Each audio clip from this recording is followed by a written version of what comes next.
Здравствуйте, уважаемые друзья! Вы находитесь на канале Марата Касема, и это второй ролик из цикла разоблачения российской пропаганды. Называется он «Взаимодействие пропаганды с МИДом Российской Федерации и образ Марии Захаровой». В данном видео будет разобран феномен официального представителя российского МИДа, как создаются программы с ее участием и мероприятия, на которых она выступает. Будут раскрыты схемы вовлечения пропагандистов в закулисные игры внешнеполитического ведомства как на территории России, так и на западных площадках. Почему Мария Захарова попросила не представлять ее как официального представителя МИДа? Какие темы она старательно вычеркивает из списков вопросов? На чем зациклена Захарова и какое ее слабое место? Все это вы узнаете уже совсем скоро, поэтому устраивайтесь поудобнее. Мы начинаем. Поехали. Одним из главных государственных институтов, которые курируют работу холдинга «Россия сегодня», является Министерство иностранных дел. Стоит отметить, что на планерках у Алексея Громова в администрации президента присутствует и Мария Владимировна Захарова, которая помимо должности официального представителя российского МИДа также является директором Департамента информации и печати, где как раз и создаются нарративы для внешнего пользователя. Целью подобной работы является не столько улучшение имиджа самой России, сколько распространение уничижительной информации про так называемые недружественные государства. Сама концепция готовится в департаментах министерства, отвечающие за конкретные страны. Ну а распространяется эта информация путем проведения всевозможных видеомостов и мероприятий на площадках «Спутник», ближнего зарубежья и дальнего зарубежья. К примеру, МИДу важно распространить какую-то важную пропагандистскую информацию или какие-то идеологемы в стране X. Для этого Россия сегодня организовывает видеомост, где в анонсе, который рассылают местным журналистам, заявлена Мария Владимировна как такой хедлайнер, что гарантирует высокую явку местных представителей СМИ, где им, вот в каком-то представительстве «Спутник», в пресс-центре, будет предложено задать абсолютно любые вопросы. В зале также разместят лояльных России блогеров и представителей медиа-среды, чтобы разбавлять негативные вопросы положительными, заранее заготовленными, и создавать такую некую иллюзию неоднозначности отношения жителей страны X к России. Выглядит это примерно так. Добрый день, рады всех вас приветствовать в ваших пресс-центрах агентства «Спутник» и пресс-центре «России сегодня» в Москве. Мария Владимировна Захарова, официальный представитель МИД России, готова ответить на ваши вопросы. И, как мы договаривались, Надя, пожалуйста, давайте начинаем с Грузии.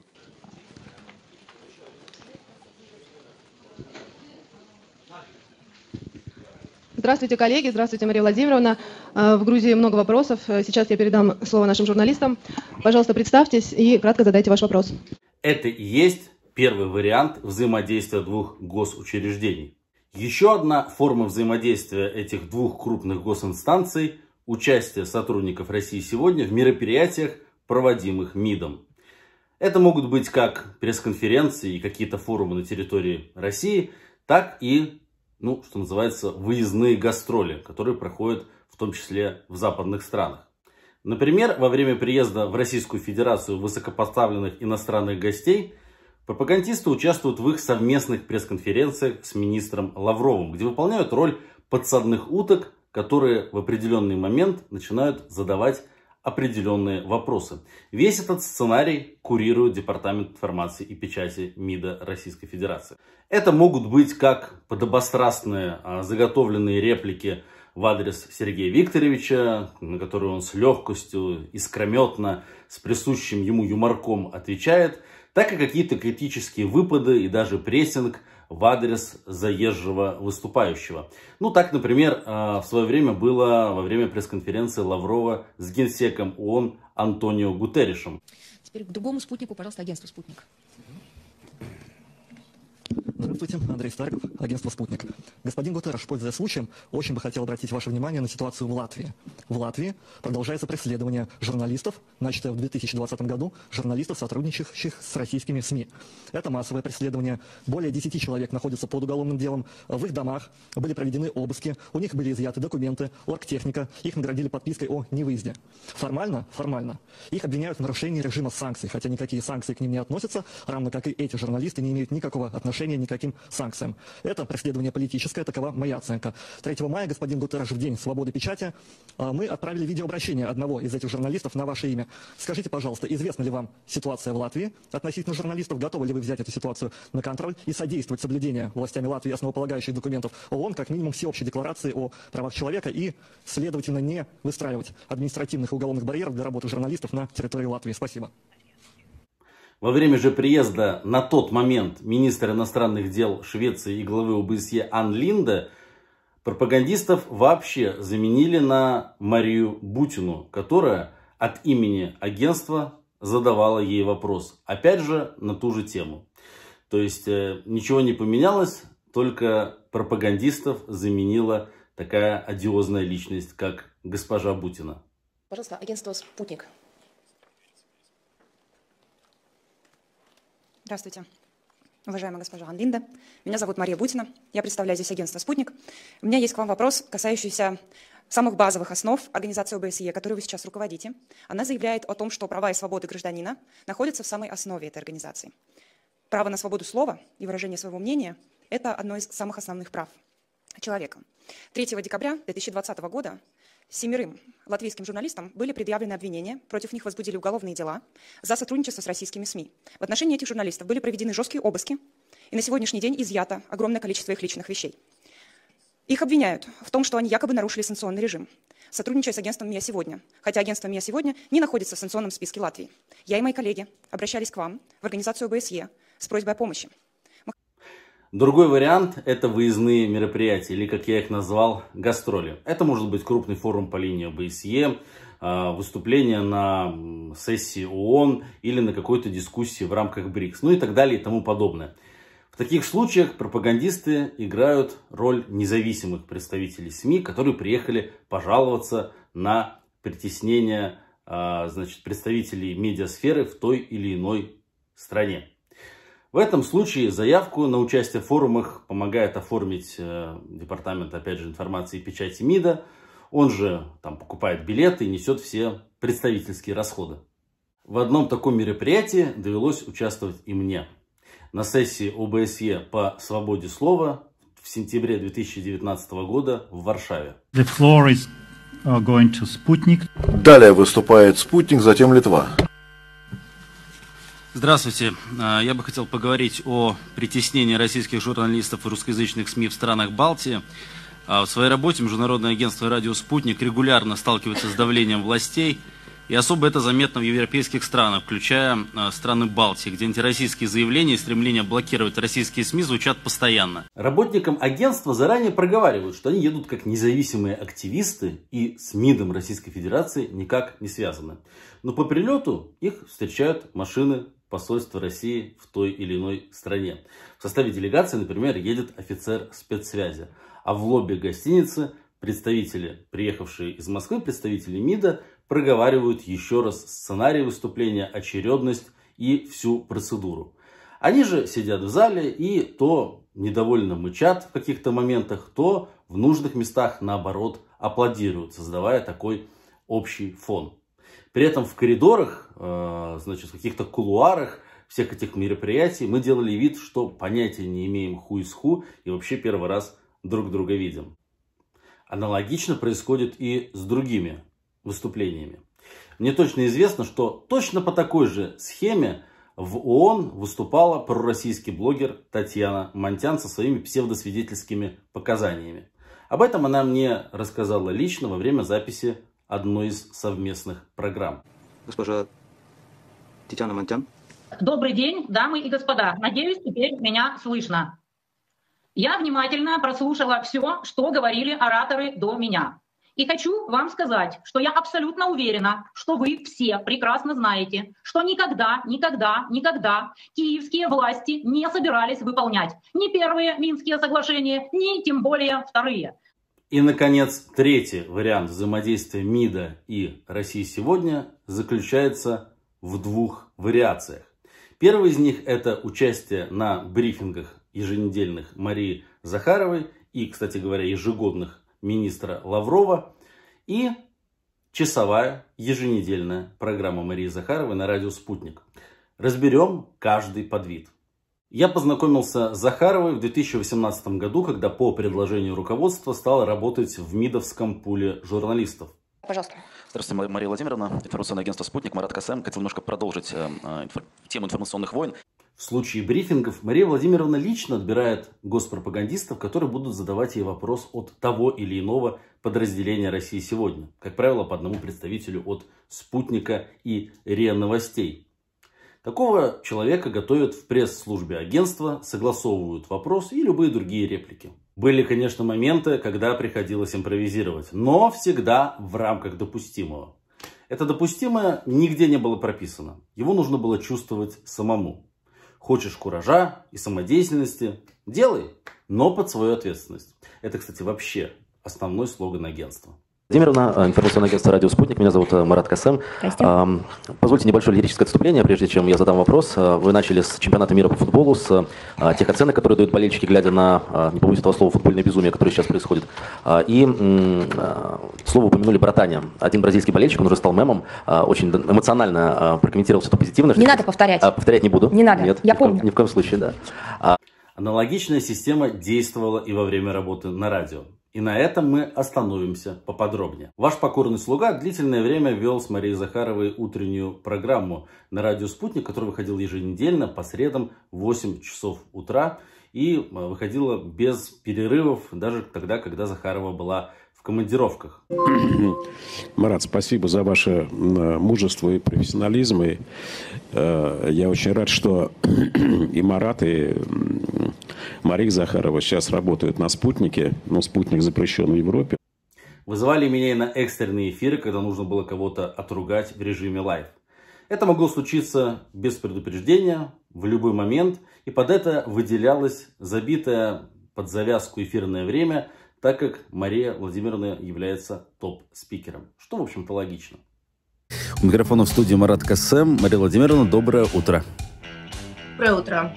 В таком случае, по легенде, я проходил мимо офиса радио, зашел поздороваться с коллегами и тут наткнулся на просто потрясающий инфоповод, который, как профессионал, не смог пропустить. Для Захаровой было важно, чтобы публично инициатива исходила от агентства, а не от нее. Мол, это журналистам в моем лице так нужна сенсация, что они ее всю такую занятую и дергают. На самом же деле, с предложением внепланово выйти в эфир руководству радио звонила сама Мария Владимировна. В этом плане она, кстати, довольно-таки энергична и работоспособна. Доходило до смешного. Российская певица Люся Чеботина как-то выпустила англоязычную песню на слова Марии Захаровой, которую нужно было экстренно как-то прорекламировать в эфире радиостанции. Об этом мне сообщили в пятницу вечером, что в субботу утром будет запись. То есть, опять же, по легенде, мне песня так понравилась, что в 10 часов утра я в субботу, в свой выходной, прибежал в Дом радио для того, чтобы обсудить это божественное слияние музыки. В эфире «Радио Спутник», программа Марии Захаровой. Мария Владимировна, доброе утро. Здравствуйте. Первую тему... Были и запретные темы, которые Мария Владимировна категорически отказывалась комментировать. Это и мобилизация россиян на войну с Украиной, все, что касается Турции, вопросы отношения России с Китаем и некоторые другие моменты. Но только речь заходила про западные страны, про Европейский Союз, про Великобританию, про Соединенные Штаты. Вот тут уже Марию Захарову было не остановить. Еще один пример из жизни. Осенью 2022 года руководство велело мне больше не перечислять регалии Марии Владимировны, не говорить, что она официальный представитель Министерства иностранных дел, а представлять ее просто как Мария Захарова. Мол, все и так ее знают, и зачем это лишний раз проговаривать. Казалось бы, мелочь, деталь, но это очень многое про нее говорит.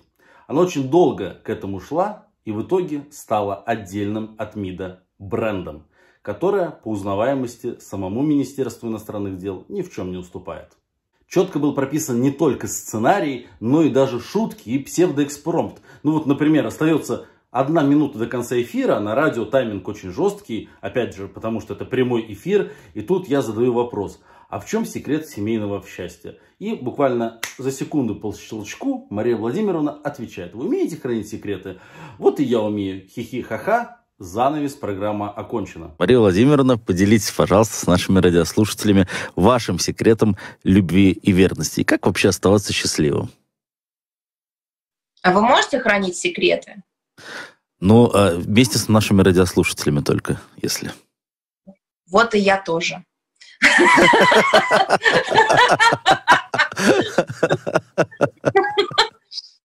Или, например, время вообще вышло, а Мария Владимировна не успела озвучить ту шутку, которая у нее была заранее написана.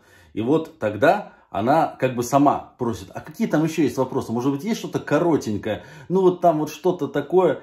И я, конечно, смотрю, у меня-то тоже есть этот план, я его вижу. Да, есть, вот, Британия, Джонсон, ковидные ограничения. Да, я знаю, что ответить, говорит Мария Захарова. И бомбит прямо вот буквально за 10 секунд уже до выхода на новости, то есть до окончания часа на радио. Просто феноменальная скорость мысли. Вам спасибо. Давайте попробуем одним словом. Одним словом. Давайте, тогда очень лаконично. Британские издания продолжают обсуждать вечеринку Джонсона во время карантина. Там мэр Лондона сейчас требует объяснений, почему он был оштрафован всего один раз. Вот это у меня получится одним словом 100% сказать. Теперь вы понимаете, кому посвятил свой клип Робби Уильямс «Party Like a Russian». Удалось закончить на веселой ноте. Да. Важно понимать, что если за моей спиной стояло мое руководство, которое согласовывало вот все эти сценарии, все эти шутки, то и за спиной Марии Владимировны стояли ее помощники, которые рядом с ней находились с первой секунды записи и до ее окончания. И так оно происходит во всех мероприятиях, где по видео участвует Мария Захарова. Кстати, а как вообще появилась эта программа на радио «Спутник» и что это такая за радиостанция? Позволю себе небольшой исторический экскурс. Это бывшее радио «Голос России», которое после того, как холдинг был преобразован, о чем я рассказывал, кстати, в прошлом ролике, можете посмотреть обязательно, стало называться «Радио Спутник». Радио «Спутник» вошло в агентство «Россия сегодня». Долгое время программы и весь контент, который выпускала радиостанция, были доступны лишь в интернете, в соцсетях и на сайте РИА Новости, где в отдельной бегущей такой строке можно было послушать те программы «Радио Спутник», которые оно тогда выпускало. Но все изменилось в марте 2022 года, когда была уничтожена радиостанция «Эхо Москвы». Государственный регулятор передал радио «Спутник» частоты уничтоженного эхо по всей России. Подобный шаг стал демонстративным унижением либерального СМИ и напоминанием администрации президента остальным медиа политического курса страны. После рейдерского захвата частот руководство России сегодня стало вкладывать значительные материальные средства в радиостанцию, чего не было до этого. Интересно, что такому повороту не особо обрадовался коллектив «Радио Спутник», ну, потому что одно дело выступать на небольшую аудиторию в интернете, другое дело выступать на FM-волнах, где и ответственность за каждое слово другое, и напряжение. Напряжение возрастает у всех, начиная от звукорежиссеров и заканчивая гостевыми продюсерами. В этот период начали формироваться новые программы, а директор радиостанции начал переговоры с медийными лицами для трудоустройства на радио на постоянной основе. Это было сделано как для пиаровской составляющей, чтобы раскрутить внезапно появившееся на FM-волнах медиа, так и для побед во всевозможных индексах цитирования, на которые влияют яркие громкие заявления ньюсмейкеров, сказанных в том или ином СМИ. Так и появилась программа с незатейливым названием «Мария Захарова». Ее каждый из участников информационного симбиоза использует в своих целях. Агентству необходима передача со статусным ведущим, как я уже говорил ранее, для повышения цитируемости. Учитывая, что та проблематика геополитическая, которая обсуждается в эфире, достаточно широкая, многие СМИ готовят собственные материалы на эту тему с указанием первоисточника. Ну вот, например, Мария Захарова сказала на радио «Спутник». Как итог, во всех рейтингах радио «Спутник» занимает лидирующую позицию по цитированию. Этот показатель направляют в администрацию президента для демонстрации эффективности и важности деятельности агентства. Сама же Мария Владимировна получает легальный доход как ведущая в СМИ. Как известно, российские чиновники по закону могут быть официально трудоустроены только как преподаватели или как сотрудники медиа. Помимо этого, Департамент информации и печати готовит отчеты в ту же, кстати, администрацию президента о том, как часто голос внешнеполитического ведомства звучит в информационном поле. То есть этот симбиоз, как я его назвал, это сотрудничество взаимовыгодно для обеих сторон, которые принимают важнейшее и главенствующее участие в пропагандистской деятельности в Российской Федерации. Суммируя все вышесказанное, можно сделать вывод, что скорее МИД использует Россию сегодня и ее подразделения для достижения собственных целей по повышению аппаратного веса в российской вертикали власти, в первую очередь в глазах администрации президента, нежели является таким субъектным элементом в отношениях с агентством. Между двумя инстанциями, которые играют на одном информационном поле, четко разграничена иерархия, которая позволяет каждой из них добиваться высоких результатов в своем сегменте деятельности. Если во время существования холдинга РИА Новости между ним и МИДом были какие-то конфликтные ситуации, то с преобразованием первого в Россию сегодня все шероховатости были стерты. Каждая из сторон поняла, что, действуя слаженно на пропагандистской шахматной доске, можно не только снискать одобрение администрации президента, но и получать персональные материальные блага. Послесловие. Важный момент в системе ценностей как Захаровой, так и, как следствие, МИДа – это то, что о них думает администрация президента и как к ним относится лично президент Владимир Путин. За свою репутацию среди башен Кремля она, я имею в виду Марию Владимировну, сражается неистово. И вот вам два коротких примера. Когда в Латвии началось дело 14 журналистов, нарушивших экономические санкции Европейского Союза, то руководитель фонда «Своих не бросаем» Мария Бутина обратилась к Захаровой с просьбой о содействии. И на эту тему в МИДе состоялась встреча, которая произвела на меня огромное впечатление. Захарова начала встречу с того, что полчаса заочно отчитывала Маргариту Симонян, при этом не называя ее по имени, а только ваш главный редактор, ваша руководительница, за то, что та, по ее мнению, распространяет о ней недостоверные сведения в администрации президента, имеется в виду своему другу Алексею Громову. Она так и говорила: вы просите нас о помощи, но при этом шепчете президенту о том, что мы неэффективны и о нашей профнепригодности. После этого уже обсуждение перешло к существу, к той повестке, которая была заявлена. Или другой случай.